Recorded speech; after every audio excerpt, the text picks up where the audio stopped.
Don't get me wrong. Don't get it twisted.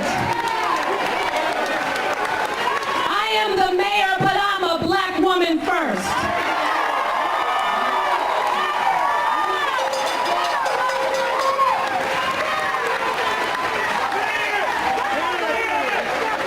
I am angry.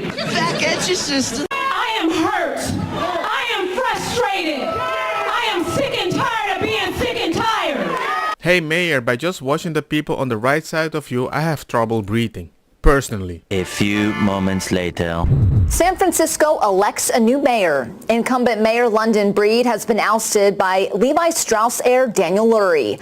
Mayor-elect Lurie won 56% of the vote, while Breed trailed with nearly 44%. The most progressive mayor has been fired? I think maybe the most regressive mayor has been fired. That's how I see it. How do I know that? Just look at the statistic.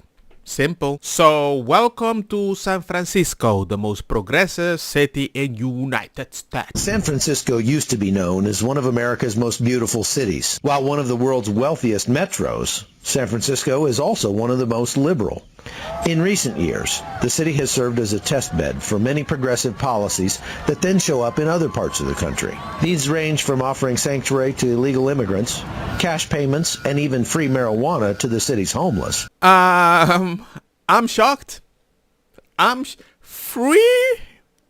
How? How is that going to help them get off this? Decriminalizing property crime and defunding the police.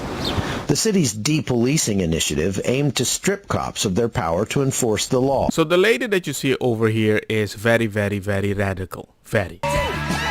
For example, San Francisco Mayor Breed unveils plan to reinvest $120 million from police into black community. Did it help? No. No. Are you progressing or are you regressing? If you're gonna give people reparation, it should help them, not make their community worse. Yeah, London Breed wants to take $120 million away from the city's law enforcement budget as a form of reparations toward the black community. She said the city has had decades worth of policies which has basically prevented them from being able to prosper. So here is a look at some of the numbers. The police department's budget would shrink by $40 million in each of the next 2 years under Breed's plan. That is 6% of its budget, and $20 million would be taken from the sheriff's department. Preliminarily, the police chief says most of the money would come from not filling open positions. Vehicle purchases may also be put on hold. For having open position, but your crime is going up, so people can't do the job, but for them to do the job, you take away the power. Don't you see a link? What? No, not really. For those who truly believe that Black lives matter, it's important that we listen to Black voices. It's important that we allow Black people to lead this movement. I don't know which movement you're talking about, but your policy is causing this movement. That is what you need to change. One was a difficult year for the city when it came to crime. Mayor Breed and the chief of police held a news conference today to share last year's crime stats. So last year, San Francisco had 56 homicides. That's the highest it's been since 2017. In terms of crimes related to gun violence, there were 222 victims last year, the highest since 2016. And there were over 2,200 robberies reported, which is slightly less than 2020. However, the mayor and chief pointed out that not all robberies are reported. Told you that's happening. They're reporting everything. Those that count, they're reporting. This is just more icing on the cake, telling us that rampant crime has become a regular part of life. So typical that in the 30 minutes we were at this Walgreens, we watched 3 people, including this man, steal. Did that guy pay? Did that guy pay? He didn't pay. Walgreens says this Richmond neighborhood store with aisles of products like mustard locked behind plexiglass has the highest theft rate of all their nearly 9,000 U.S. stores, hit more than a dozen times a day. When thieves turned to cleaning out ice cream and frozen burritos, workers grew so frustrated they resorted to the chains. They were ordered down by corporate because of the negative messaging. Let's get another round over here. You're sending a negative message where people are just taking the ice cream and walk away. This has to be a joke. Ain't nobody got time for that. Oh my god. This is a comedy show. I'm sorry that I'm laughing and you live inside.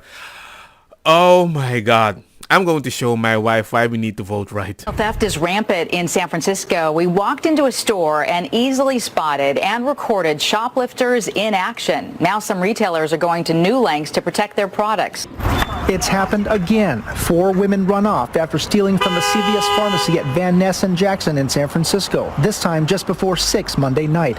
It's the latest grab-and-go crime in San Francisco that's forced many drugstores in the city to close. The man who took this video tells me he feels sorry for the workers who have lost their jobs or have had their hours reduced because of what he called out-of-control shoplifting. Organized retail theft has become such a hot-button issue that it's now a point of focus in the upcoming gubernatorial recall election. For the people that don't know, I live in Spain and we have stalker issue. And in the United States, if you stay in a house more than a month or something like that, they can just stay there. But in Spain, if they stay more than 48 hours, they can just stay there. Why? You can only get them out through court, which is a lot of money, or you have to pay them in their face, like 3,000 euros. And if I shut down my water or electricity, I'm violating their human right. Oh, Anna's just a secret right-winger. Anna's just a secret right-winger. I can even go on vacation unless a friend promised to check my house every 2 days. If not, they can just own my house.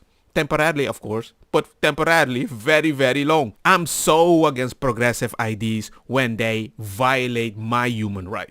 Starbucks is joining the long list of large businesses to shutter stores in San Francisco. Here's a look now at the cafes set to close. The locations primarily concentrated in the financial district, as well as one located in Nob Hill.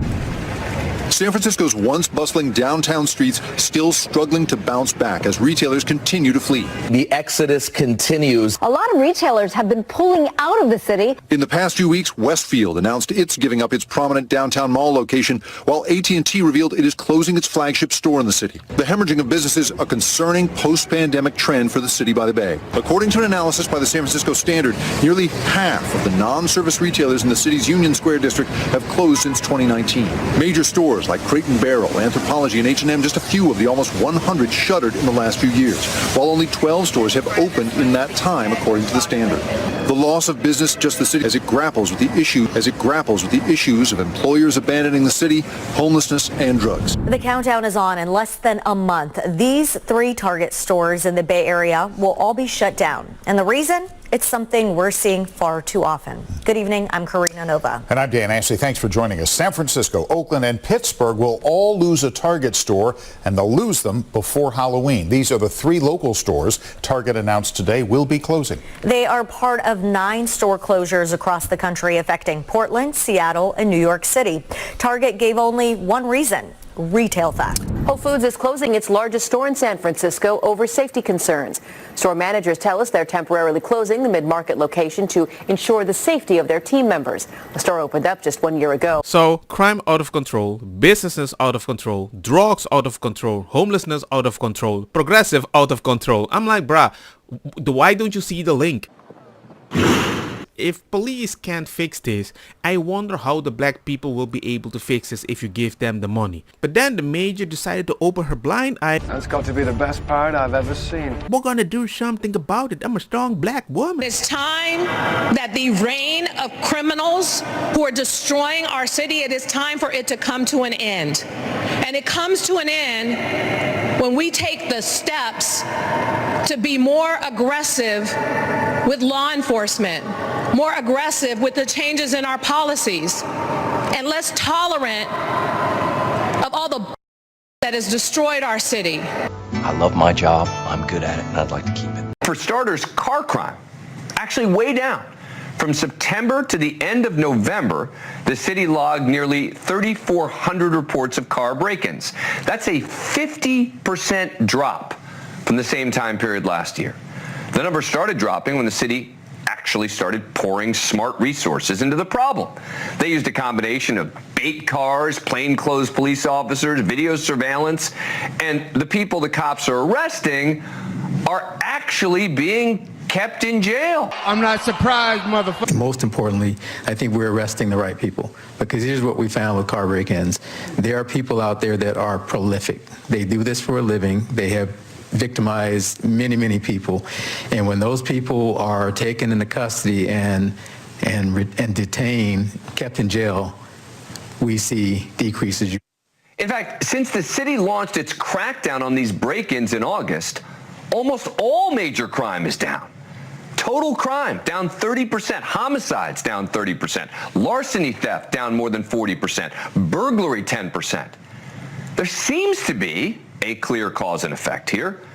Back in July of 2020, Mayor London Breed helped reallocate $120 million away from law enforcement and instead, quote, prioritizing investments in the African-American community around housing, mental health and wellness, workforce development, economic justice, education, advocacy, and accountability. Please, it's too late. The thing is, the San Francisco mayor believed in magic, but it's too late. Everybody knows you caused this.